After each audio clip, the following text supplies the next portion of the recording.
Finish Line, a podcast on the Everyday Athlete Podcast Network, where every 2 weeks I will be chatting with ordinary people doing extraordinary things on their path to their own finish line.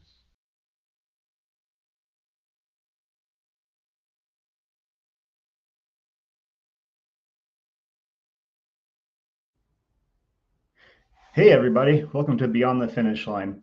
And today we have a special guest, Chad Sullivan. Chad Sullivan is here today, joining us.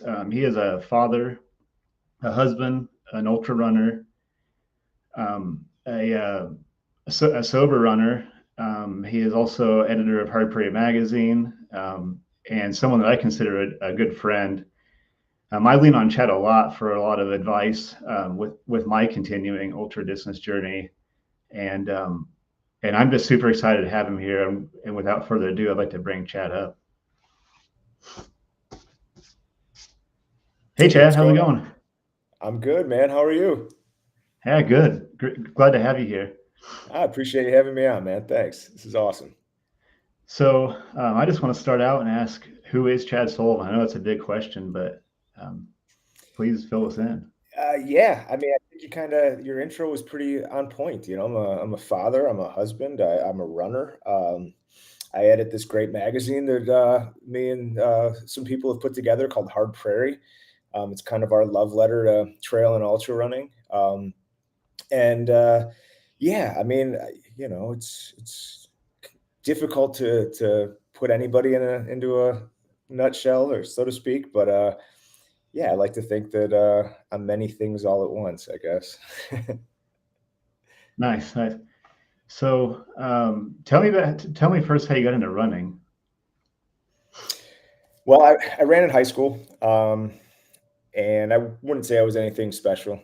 I probably, if I remember correctly, quit my junior or senior year. I didn't particularly care for.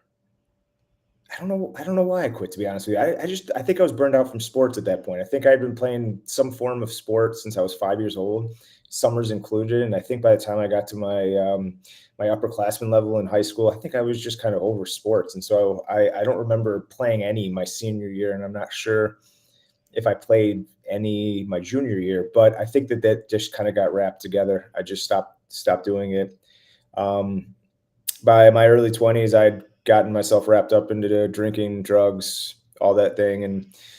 And by my mid 20s, I, for whatever reason, decided to start running as a way to, I think, offset some of the damage I was doing to myself that I knew I was doing to myself. And, and actually, I think early on, I used it as a way to quit smoking cigarettes. I don't think I used it as a way to quit anything else. In fact, I know I didn't, but it did help me quit smoking cigarettes. And so from there, I started doing little 5Ks, and then, you know, half marathons, and pretty much did that for many years. And about 10 years ago, maybe a little longer, I found trail and ultra running, and I haven't turned back since. Isn't that how the story goes? Once you found it. Yeah, it's a common story, man. Once you found it, you're in. So, okay, Totally. tell me about the moment when you realized that you love the trail so much. Like, when did that actually come to you? Oh, wow, that's a really good question. When I went back to college late. I think just because of the lifestyle I lived in my 20s, I don't think I went back to finish my undergrad degree until I was 26, maybe. And I remember reading the book Into the Wild, actually, the John Krakauer book. And at some point in time, I just thought it'd be fun to go for a run out the in the woods. It was as simple as that. It's just a simple, random thought. And so there was a state park about an hour and a half south of where I live called Starved Rock. And I knew that they had some trails down there. And I knew that they had a pretty extensive trail system down there. And so one Friday after class, I drove down there and I just started running on the trails down there. And it's beautiful. It's a beautiful trail system on the Illinois River with some couple of cliffs, a lot of canyons, some single track, a lot of single track. It's primarily single track now that I think about it.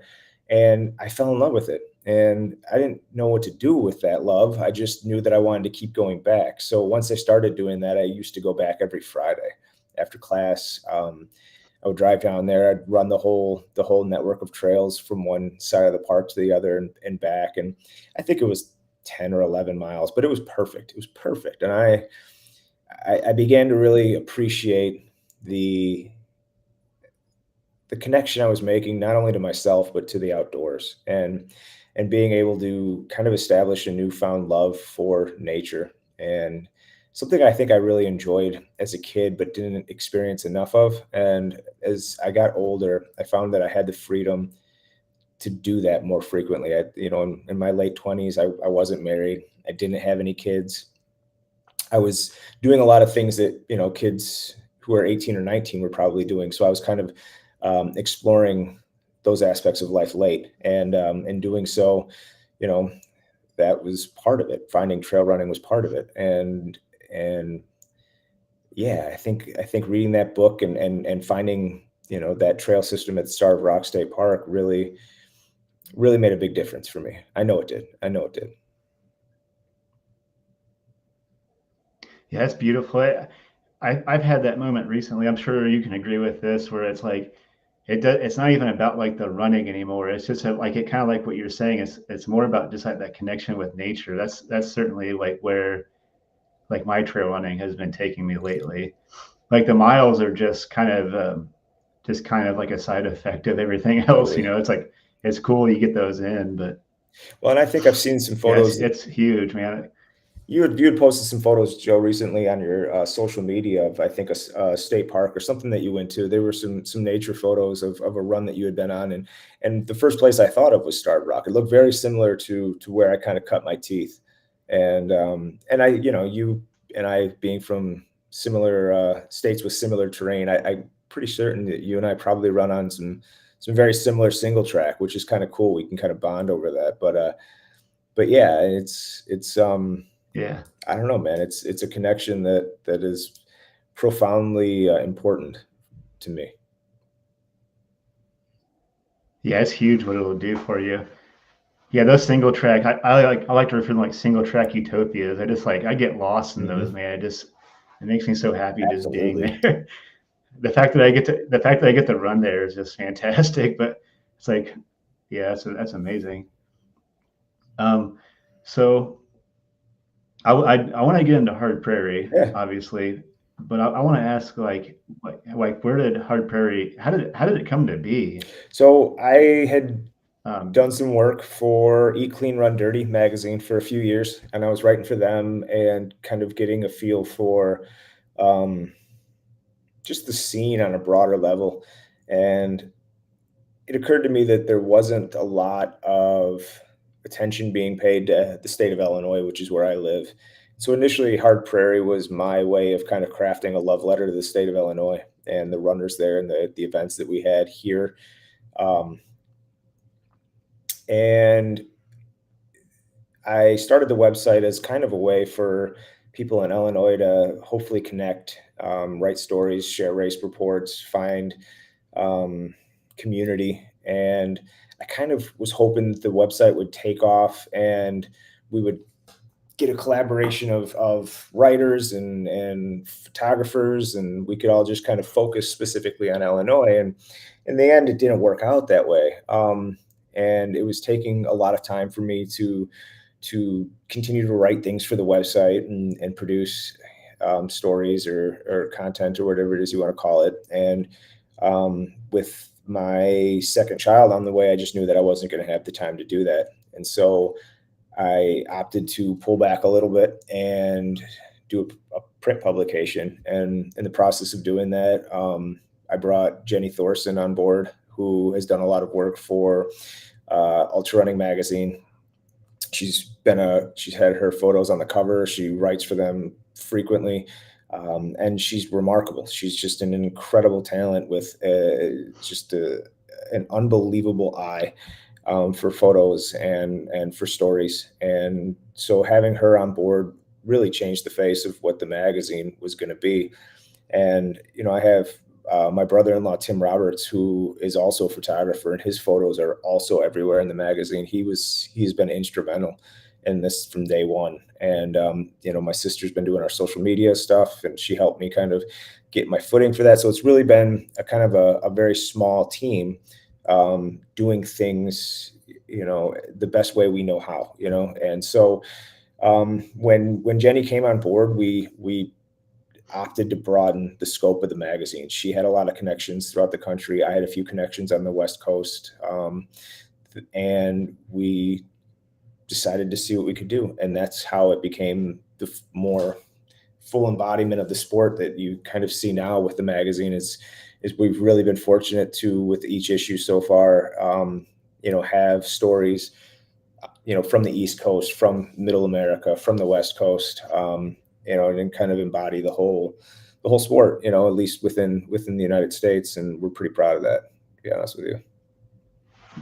You can really see, like, in the magazine, like, the love that goes into it, like the pictures, the stories. And I guess I want to give a little background into how I met Chad, actually. I actually got to have the opportunity to be in Volume 1, and that's how I met Chad. And I guess in a weird way, in a kind of a roundabout way, that's kind of how a lot of stuff has came to be. Ever since that interview, it kind of opened me up to share my own story, and I was able to kind of use that to continue sharing that story. And now I've had chances myself to write and podcasting and stuff. But I just want to say thank you. That's been huge. And Well, and I appreciate yeah. that. But I think if anybody, for anybody who's read your article and your interview in the first issue, they know that I thank you in that first issue, because I think you allowed the story, your story of sobriety and how you share it, allowed me to reevaluate my own story to sobriety, and made me more comfortable with things that actually I had struggled with for quite a few years, in terms of how to contextualize my own sober journey. And so, I tried to put that into words, and to thank you for that, because it did alter my perception of how I can view my own sobriety. And it's something that I've carried with me ever since, and so, yeah, it was, I think it was great, because I think we both were able to garner something from that. And that's what this is all about, man. Right? This journey, Yeah. this magazine, these podcasts are sharing our stories and writing. I mean, we're just looking for connection. Yeah, I mean, certainly established those in this magazine. Like, man, this thing is a work of art. Just the feel of it. I've heard this said a couple of times. It's like it's a it's a coffee table magazine. It's just gorgeous. And I guess kind of a background story, but like in like a previous life of mine, I was actually a lead pressman on a printing press. So it's like you can tell, like, from start to finish, everything in this magazine is beautiful. Pictures, stories, the print quality, like, it's just something. It's like, it's heavy. It's got everything that you want, like, you want a magazine to have. It's just so beautiful, and you can Thanks, really man. see that. You can see that in the end product, man. And No, I and I had to ask, appreciate like, it. yeah. What's it like to what's it like to do all this work, like get all these stories and get all these moving pieces together, and like finally hold, like, see all your work come to fruition, like finally hold that thing. Like, what's that experience like? It has to be amazing. Just Yeah, so it is. And it's so for us. So putting the magazine together, Jenny and I typically meet probably about a month and a half before the magazine is finished. and we get together the stories that we've kind of been able to cultivate through, friends that we have or connections in the ultra running scene. And we kind of we sit down and we kind of see what we have. And, Jenny is far more instrumental, I think, in the stories that are coming to this magazine than I am. I would be remiss to say that's not the case. Like Jenny is truly working very hard to bring some of the great stories that you see, to the pages of this magazine. And so I'm very fortunate that she works so hard to do that. And and so we meet, we kind of see what we have, and we go from there. And where I come in is I tend to write 1 or 2 pieces per issue, and I have my friends that I'm able to kind of call on and ask if they would like to contribute and stuff like that, and maybe get 1 or 2 of them to contribute as well. And from there I do the layouts, and the layouts are probably the most fun I have.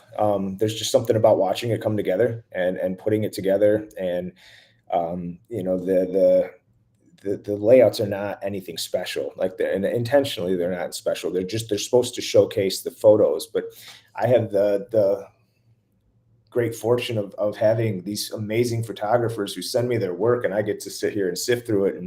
And there's so many photos that I would love to publish that we just haven't been able to. I mean, we've worked with Matt Cecil with Orcas Island. We had Howie Stern sent us one of his Jasmine photos at the end of Barkley. Yeah. We've had amazing, Peach Schreiner. I mean, his stuff is amazing, and we've been able to work with him. And so we've been very fortunate to get some of the best people working in the biz to collaborate with us. And so that's been a lot of fun for me. And so, to get that all done and just sent to the printer, they send us this little, it's like a preview copy, to see if we're happy with everything, the way it's laid out, if there's anything we want to change. And when I get that in the mail, that's when I get really excited. Because that's when I kind of see it together for the first time. And if there's any little things that we might want to tweak, or photographs we might want to shift, an inch or 2 in a certain direction.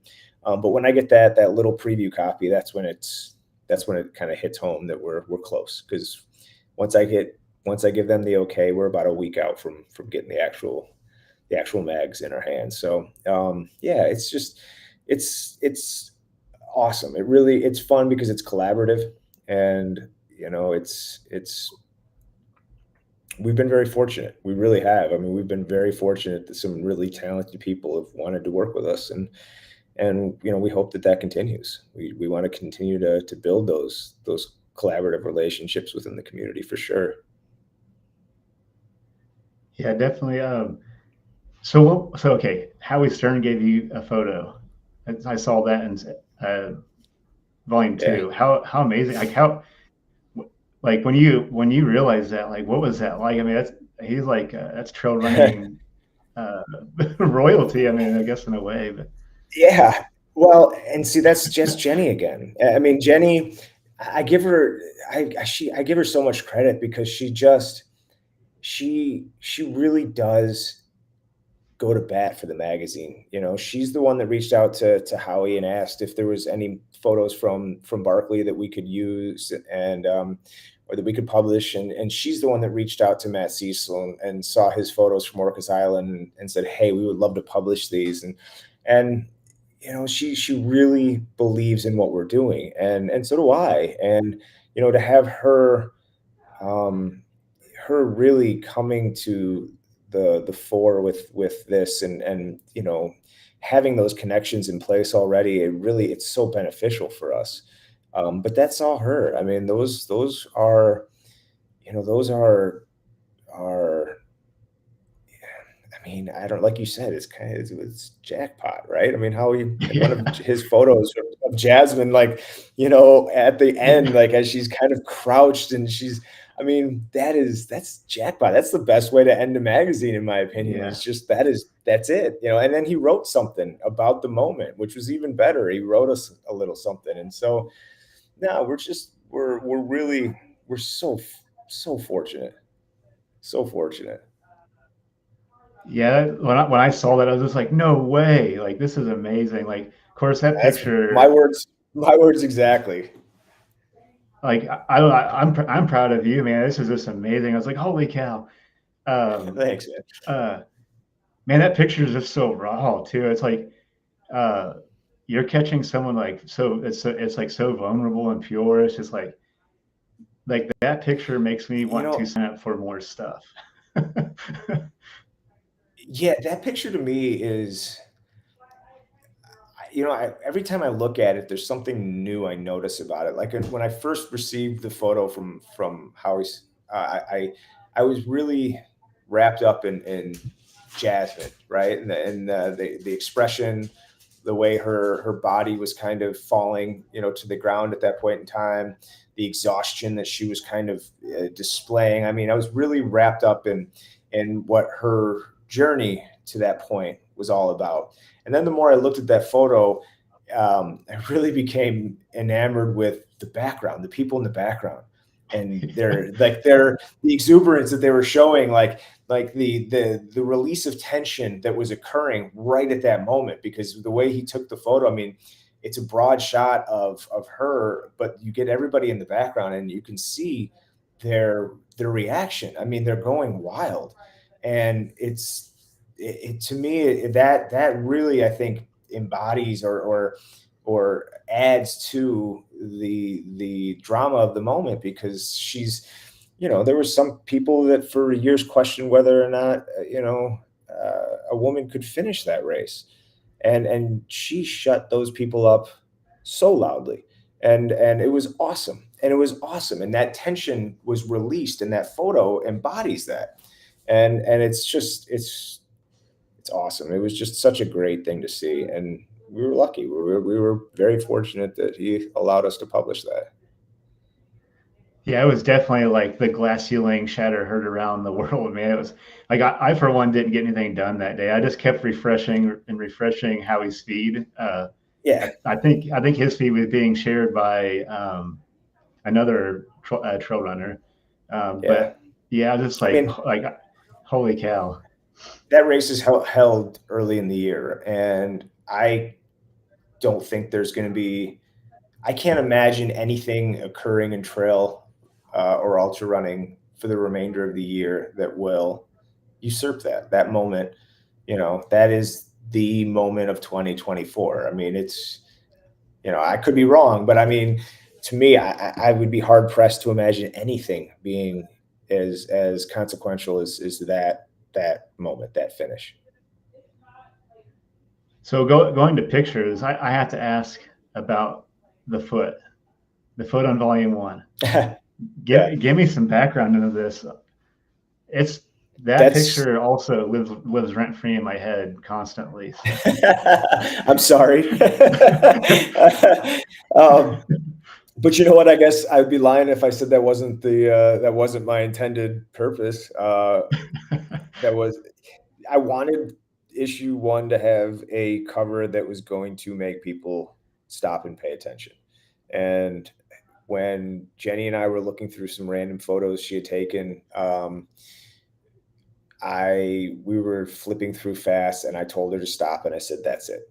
And so that's what we're going to publish. That's what we're going to put on the cover. I think she initially thought I was kidding, or she thought I was a little crazy, but I was dead set on putting that on the cover. And I just, that was it. To me, that foot tells the story of trail and ultra running. It is, that foot, you know, is mangled. It's blistered. It's held together by tape. It looks like it's just, like it's causing the runner incredible pain. You know, that foot has been traveling for how many who knows how many miles at that point. I mean, that foot is just the story of trail and ultra running to me, and I wanted that to be front and center.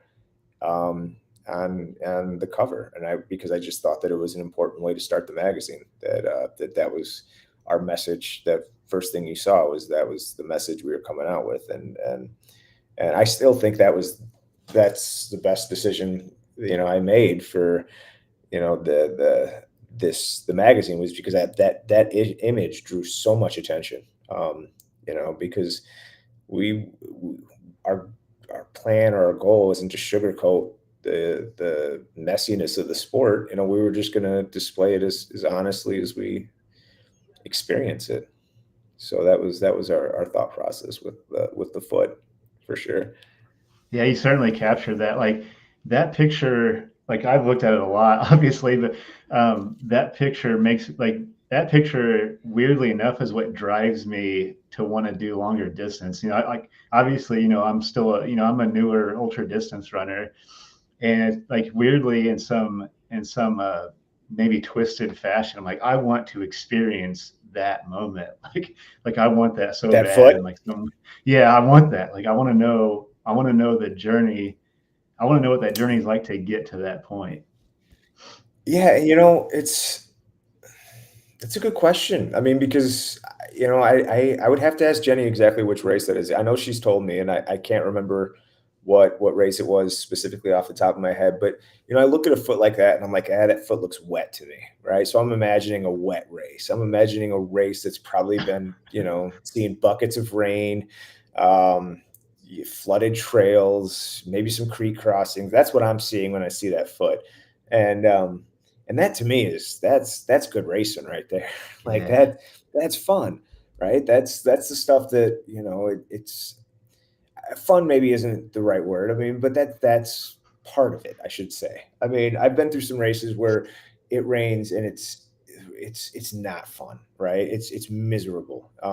But yeah, that I mean that foot, there's a story to it. You're right, and I, to aspire to that foot, more power to you, man. I think that's great, because that means you're willing to get down and get dirty, and that's what that's kind of what this is about, isn't it? Is to just see where your body can take you, and to challenge yourself, and to have your skin break down on your feet, and still press on, and to know what that pain is like, but to still say I'm not done. I mean, those are the boundaries that we choose to test, and that's what makes this so much fun. Yeah, that's what makes the sport so amazing is pushing your limits and keep Well, and the finding beauty of more that too is that, yeah, but the beauty of that is that there's no set definition for somebody's personal limits too, like, which that to me is really important with this sport. Is the more people I encounter, the more stories I hear, the more stories that I read about, or others tell, like, is distance isn't really what this sport is all about. I mean, we're beginning to find races that are more common, where they are super long races, and those races are awesome. Like the extent that people are going, and the limits that they're pushing their body to, are remarkable. Um, but that's that is part of the umbrella of trail and ultra running, right?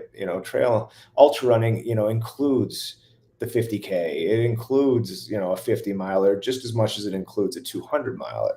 And that umbrella is important, because you can be somebody whose goal is a 50K and still call it, and still consider, an ultra runner. And that's earned, man. That's the beauty of this, is that it's so inclusive of so many different distances and body types, and people, that it's that's something that's special, and something that we need to to hold on to, and to get behind it.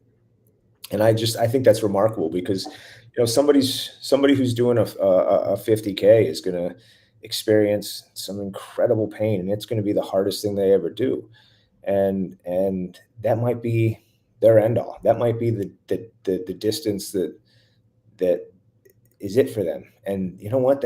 That's great. That is awesome. You know, I mean, that should be celebrated, totally celebrated. Yeah, totally agree. I mean, I felt the same way about my first trail 50K. I was like, well, I just did a 50K, but it's just like, no, I mean, I earned the heck out of that 50K, so yeah, I Right. certainly agree with that. Definitely, I'm trying to like throw that like talk out, like just this or just that, because like regardless of the distance, you earn the hell out of it, Right. yeah, I mean, you earn it. I mean, regardless of distance, and to me, it's just that the day of the event is just the celebration for all the work you've done. That's just the cherry on top, anyways. But it's everything leading up to that is what trail running is all about. At least that's how I'm starting to see it And I now. think It's that, like morphing into that more. yeah, and I think that's a great way to look at it. I think that and it's okay to aspire to a longer distance. I'm not saying it's not. I just think that it's okay to know your limitations within the sport. That's all. I mean, with so much being more and more and more, and it's okay sometimes when it's just not, and I think those races that are out there, like the Cocodona 250, I think that's awesome. I love the spectacle that is, about that race. I think that, when I see, I follow that when it's going on, because I just think that's a really, first of all, it's a beautiful part of the country, and to me, as somebody who goes down there every year and runs in Arizona, I love it, and so to me, I think it's just remarkable. But that's just not everybody's bag, and that's okay. So but you're still, it's ultra running is, it's a wide variety of people with room for everyone. Yeah, definitely. Arizona is such a beautiful area. I haven't been in a while, but I used to frequent the Phoenix and like Tucson area every once in a while. I'd love to go out there and do something, but Yeah, we um, we go out every year as a family, and we're going to be out there in a couple weeks, and I can't oh, wait, man. cool. Nice, Yeah, nice. yeah. I may get a chance to go pace the Arizona Monster for a few, so I'm kind of looking forward to that. Nice. So that Yeah, you might be my should. chance. Maybe get a small glimpse of what that's all about. But Heck yeah. um, so you're a dad. I'm a dad myself too. I want to ask you, how do you navigate? You work full time too, so Hard Praire is just a passion project, right? So you work full time. You curate this beautiful magazine with amazing people and photographers. You're also an ultra runner too. Um, how do you navigate all these things? Like, how did all these pieces kind of come together for you? I'm probably not well. I mean, I Maybe I I'm guess asking, speaking. maybe this is a question Maybe. better asked to my wife. Like I try. I try to navigate it as best I can. I'm not. I'm. I. It's funny because I would say that since the birth of my son last July, my second uh, child, I would say that my running is gradually tapered to very little these days. As much as I hate to admit that, even to myself, it's been, especially within the last 4 months, my running has been very, very tough to maintain, and that's just because I have a 9 month old, and I have a daughter who's in school now, and so I go from work at 6:30 in the morning to 3, and then I have to come straight home to get my daughter off the bus. And so when I used to be able to run after work because schedules were different and my wife was able to get her from daycare, that's just not the case anymore. And so um, for me, I honestly, like, I get up every morning at 3 o'clock in the morning, and it's the only time of day I kind of get to myself before work, and and that's when I work on the magazine, or that's when I'll sit and do nothing, just to have some time to myself. Um, but yeah, I get up. That's what I do, and so it's funny. It's a tough question because it's probably not something that I juggle as well as I'd like to be able to. As a father, being a father and husband have to come first. And it's it's not it's not always easy. I mean, you know that. No. It's just not. I mean, I know Yeah. you have a lot of I know you are passionate about a lot of things outside of running and so it's not always easy to maintain um every hobby that we have with regards to our family, but family, in my opinion, always has to come first. Yeah, absolutely. I think I'm asking so maybe you can, maybe for myself, like, how do you navigate all this? But Yeah, I'm sorry. I probably but don't yeah, have the best answers because I mean, I guess if anything, you can get up at 3 o'clock in the morning. And it's funny because it's just what I do now. And I do it without an alarm for the most part because my body's oh, nice. become so used to it. So I get up, and that's when I do my writing for the most part. Is I'll get up at 3 and I write, and I used to try and run, but the truth is I don't really like to run first thing in the morning. It's just not. I always preferred it in the afternoon for some reason, and uh, and so yeah, running has kind of fallen off for me. And I know that's not a permanent thing. I just know it's a temporary thing, um, but yeah, I had just had a race last week and it was awful. I felt awful and I performed terribly, but you know what? So be it. It's just where my life is at right now. There's nothing I can do about it.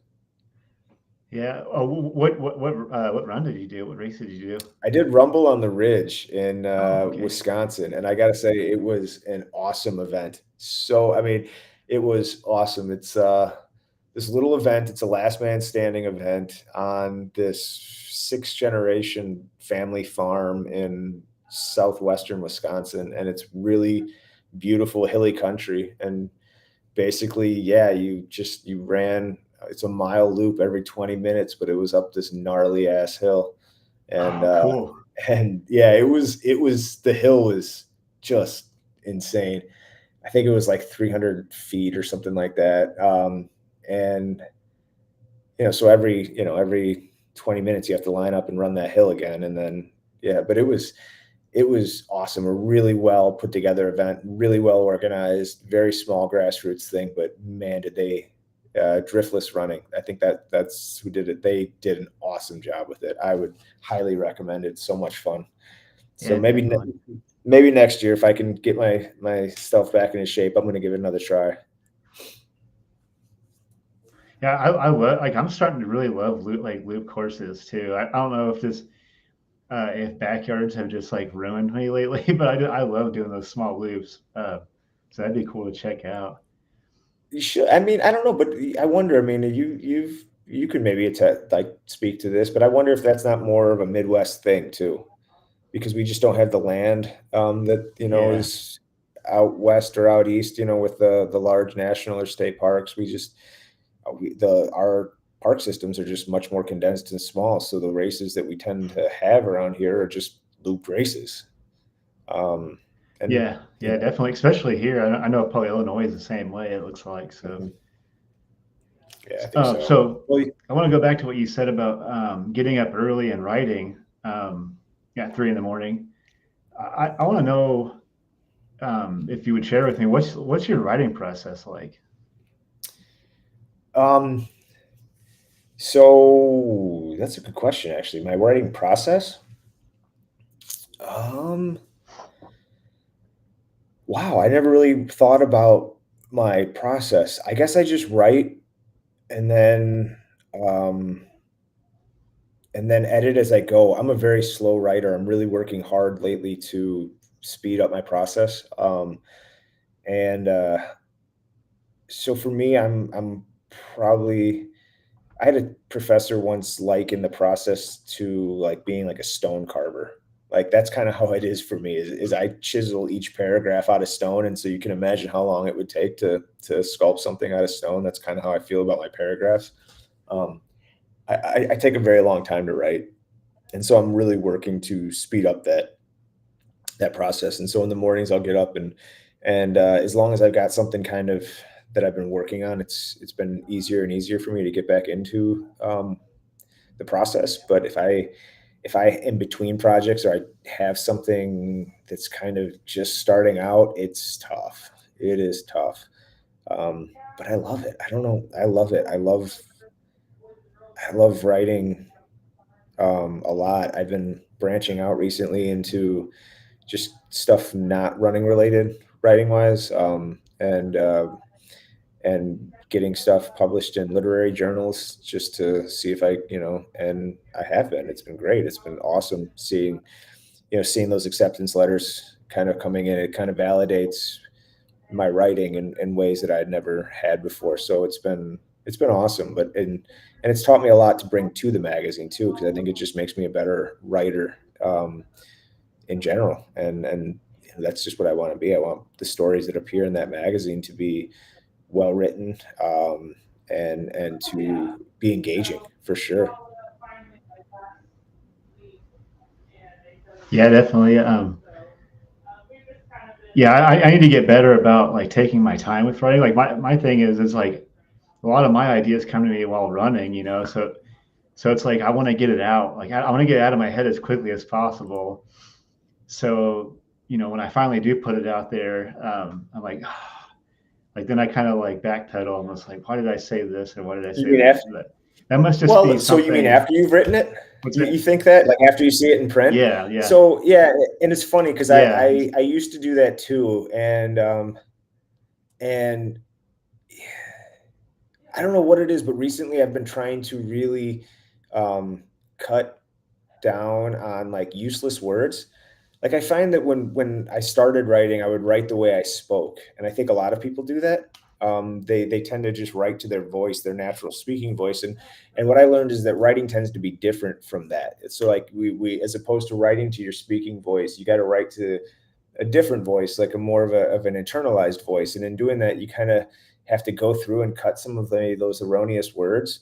And once I kind of figured that out and figured out the trick to it, it kind of like a light bulb went off in my head.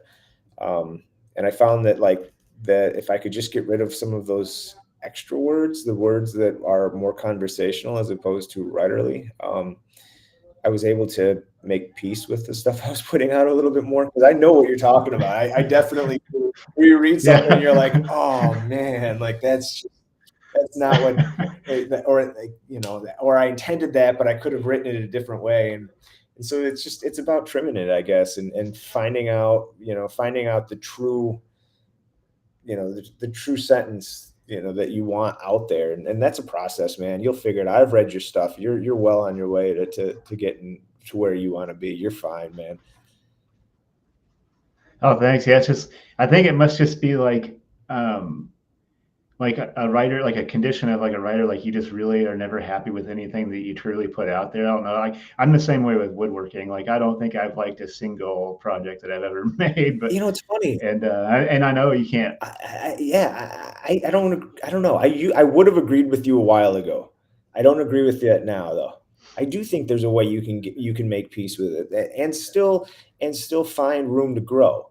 Like I would say that the stuff that I've had recently accepted for like the lit journals, for example, like those aren't perfect, but like I'm totally okay with them, which is funny for me because I can't always say I've been that way in the past. And so I think that there's a way to be okay and like accept where you are as an artist, so to speak, and still find room to grow. I truly do. If you would have asked me that 2 years ago, I would have totally agreed with you before and been like, nah, everything is just kind of sucks or whatever. But nah, I think that there's a way to make peace with what is out there and still find that space. I do. I've come to see that at least in myself, I've come to see that. Nice. I'm glad that you're getting past that. I guess my time will come because it will, man. You're a phenomenal writer. Like your writing is what I want my writing to be. I mean, obviously not to go too far down rabbit hole, but that's like you and like everyone in your magazine captures that. It's like, this is so good. Like, this is what I like my writing to evolve to someday. So, And that's just, it's a practice, man. It's a practice, just like your woodworking. I mean, I've seen your woodworking, and it's no different than turning a lathe or whatever the process is that you do. You begin to develop that feel. So when the knife is or the blade is working, is doing its magic on a piece of wood, and you can kind of feel it in the process, the give or the take, of that whole process. You begin to feel that with the words that you're using, they become just as malleable. And it's like running, man. Like, when you've hit that groove on a trail, right? When like your body is in sync with your brain and is in sync with the terrain. Like, everything feels this connection, and it's there, man. I mean, you know it, and you'll hit those grooves, man. You'll hit that pocket. You just got to practice. It's like training. It's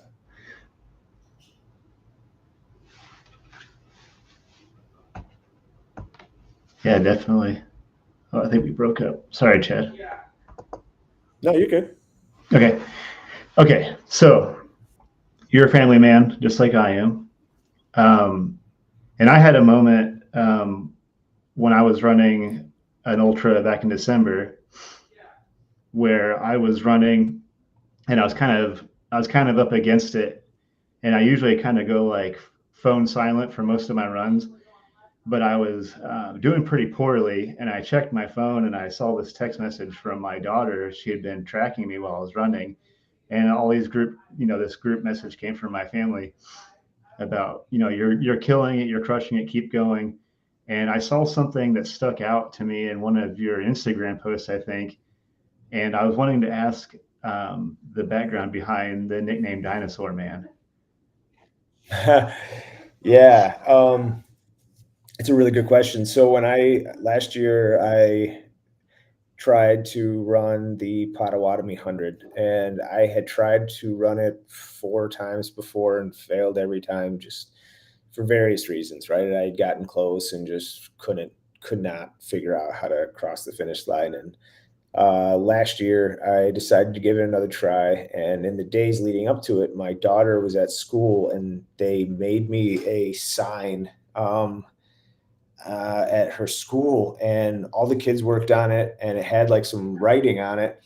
And one of the things on there that just was, it said like, "You're crazy dinosaur man," or something like that. And and I asked Isla, my daughter, I said, "Kiddo, where did you come up with dinosaur man?" And she just said, "I don't know, Dad, but you're kind of crazy for doing this." And so I don't know where she came up with it, right? But it was on this sign, and I put this sign in the base of my tent, on the floor of the tent.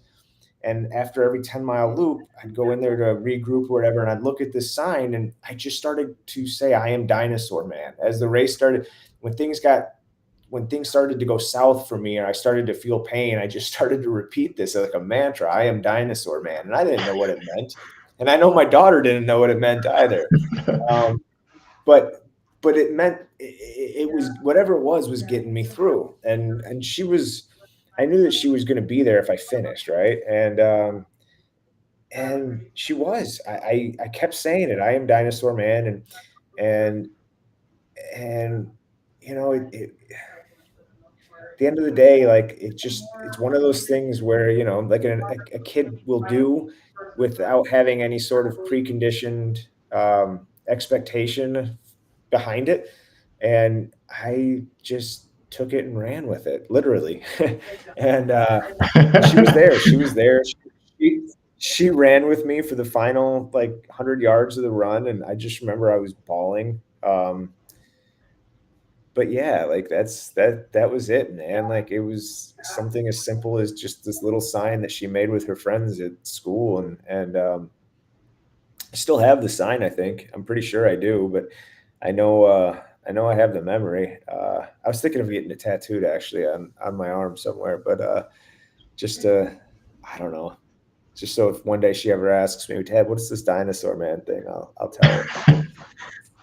Yeah, that's beautiful. I mean, I saw that. I was like, my daughter did something similar. She like made these like little thumbprint people and put like "Don't stress out." Like, and I had that like on my desk at work, and that's gotten me through some tough stuff. And then like my last backyard, my family showed up at like mile 40 something, and I was just like, oh my goodness, I didn't even know they were going to be there. Like, so same thing, like it pretty much got me to tears. But that, like, I just love that, man. I love the nickname, and I love that you have that support. So it's got to be like a huge, like we couldn't do this Yeah, it without is. them, right? I mean, No, in fact, no, we couldn't at all. Like, and I've been fortunate in the sense that my family has also been serving as my pacers for years.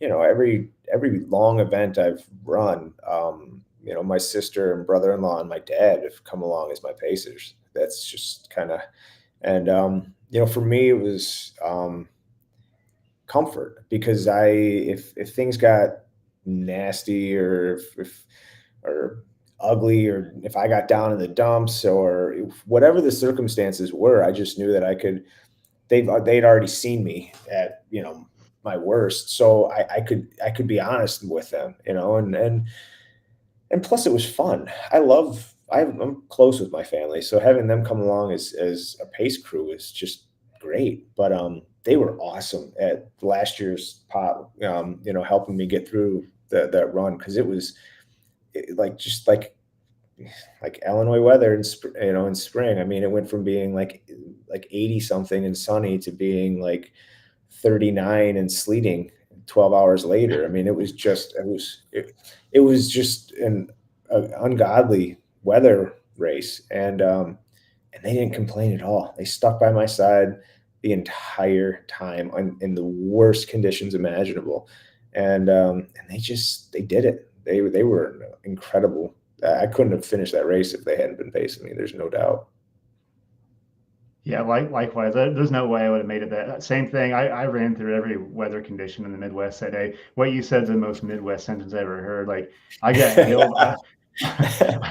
I was cold. I was overheated. I got hailed on. There was lightning. Everything that day. But yeah, you can't do it without them for Yeah. sure. I mean, Nah, um, nah, I'm lucky. so I know you said you're not really racing a lot lately. I know you mentioned in like our private conversations that you were doing a little pacing here and there, but are there any races that you have coming up or training for at all this year? Well, you and I are signed up for the timely nonsense. Yeah, I'm Nonsense, fired up. yeah. I am too, actually. But that's actually the only thing I have on the books right now. I'm doing a pacing gig in uh, October, I think. Oh, cool. Other than that, I don't really think I have anything on the books right now. And I'm not quite sure I'm going to change that either. I think I'm going to keep it pretty wide open. With the magazine being what it is, it's taken a lot of time, and also I've just realized that having races on my docket right now with the two little ones is maybe just not ideal. I think I definitely had that reiterated to me this past weekend, just not feeling up to the race, up to the challenges of the race. And so I think to be honest with myself, and just it's not the year for me to do races. And I'm cool with that. I think it'll be fun for me to maybe find some ways to explore and do some adventure running again, and maybe see if I can't do some extended little 50-mile runs between my house and some kind of erroneous destination. I don't know. We'll figure it out. I'll make something fun up, but I don't know if I'm going to sign up for any races this year. I think I'm going to keep that pretty clear. My schedule pretty clear. Yeah, cool. I'm jazzed about doing timely with you, man. I can't wait. It's gonna Yeah, me be too, man. yeah, it's gonna be awesome. Yeah, you talk about running in loops. That's a tight, small loop, but it's in the middle of the city, and it's cool because the people putting that event on, Cuss Running, they're just, Allie is such a class act, and her events are just some of my favorite without a doubt. Just so much fun. There's nothing serious about these runs, but I mean, you can get some serious miles in there, but they are just the most fun. I think, yeah, she had a race not too long ago, and she had a magician out on the course I trying saw, to, yeah, I saw that. That's so cool. yeah, I love doing like Chicago free too, running. but Oh yeah. yeah, So I can't wait. Like, well, I'm like obviously, I'm from like I was born in Chicago, not from Chicago, but I didn't um, know that. I didn't know you were born in Chicago. oh, Evanston, sorry, but Oh, yeah, all right, yeah.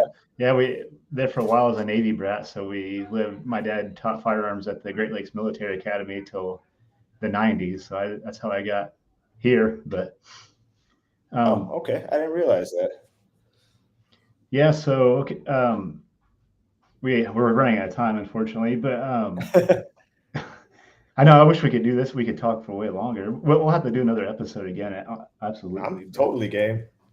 um, what other projects are you working on outside of Hard Prairie? Um, Oh yeah, we got a dog. Yeah. yeah, Okay, this is Maddox. This I'm glad is I got to see dog.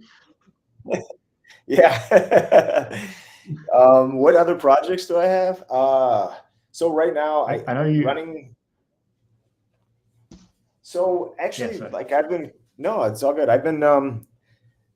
My other project right now really been to just focus on getting some stuff into some lit journals and do some writing that way. Just to really expand uh, my own practice, I think, of just being a writer, and just honing it, and that's been a lot of fun. I'm trying to get faster. I'm trying to get clearer. I'm trying to get better, and getting into these journals, which isn't an easy thing to do in many cases, is validating because when I do get accepted or something like that, I feel like I'm heading in the right direction. So really, that's kind of what I'm working on, is just being a better writer, and yeah, so Cool. Yeah. I mean, it's just like anything, right? You just gotta fine tune and hone in, and yeah, it's totally, amazing, man. I'm totally. super excited to see where all this goes. Not only did I get to be in the first volume, but I'm just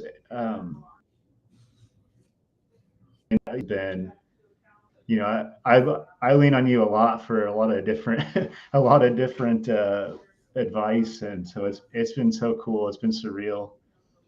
No, Um, likewise, man. and It's been great getting to know you, It's been man. It's cool been talking fun. music with you. Yeah, Hey, and yeah, it's let me been ask cool you, what do you talking think of the music. new And Pearl Jam? okay, I finally got to sit down and listen to it, and I do like it. It took me a couple of times, but Did it? far, so far, I like where it's going. Yeah.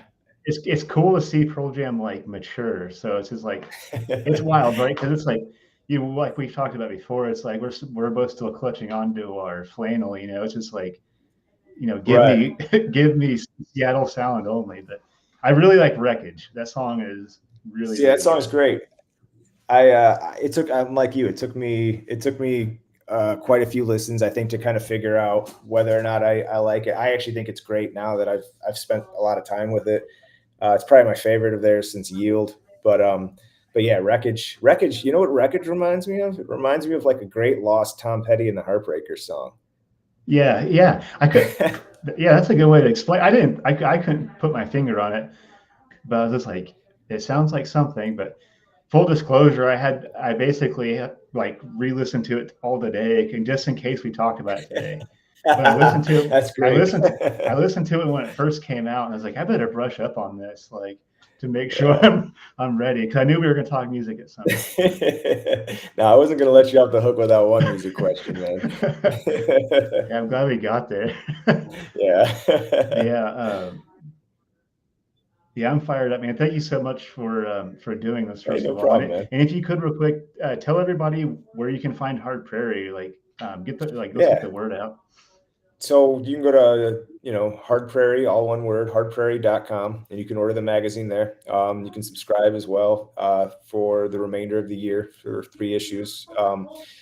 We're quarterly, so we come out every 3 months, basically. And you can go to our Instagram and follow us there at Hard Prairie. Uh, yeah, just keep following us. And, we're working, we're starting work on issue 3. And so that'll be out in July, and then issue 4 will be out in October. So.